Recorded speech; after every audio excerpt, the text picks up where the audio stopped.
अरे बाप रे, मेलो रे बाप्पा. बापूला लागलं काय? अरे भोसडीच्या तोंडावर लात मारली आणि विचारायला लागला का? हा कशा माझा चिन्हाचा खेळ आहे का ह्यो? मला काय माहित दोरी तुटेल म्हणून. बरं जाऊ दे. तू क्या तू ह्या माईला म्हण बापूला चहा कर म्हणाव. जा. 10 रुपये द्या मग सांगतो. अरे दलालाच्या पोटच्या माझ्याकडे 10 रुपये असतो तर हातुलीत जाऊन चहा पिला नसतं का? ठीक आहे धर्माय, तुला भूक लागली होती ना, खाई मॅगी. अरे सुन बाई एक कोप चहा कर बर बाई माझ्यासाठी. काय मरायचं काय तुम्हाला चहा पिऊन?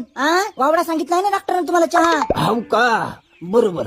तू मेगी का काय तू दे बरं, लय भूक लागली. बाई तुम्हाला तर जराशी अक्कल नाही राहिली माय. खाणं हागणं धरले बापा. अहो ती लेकरासाठी केली ना, तिथं काय तोंड घालायला लागले तुम्ही. थांबानं जरासं संध्याकाळचा स्वयंपाक करायला घालते तुमच्या मड्यावर. काय जीवाला ताप झाला बाई. हो घाल बाई मड्यावरच घाल. हौशे अहो पाहिली ना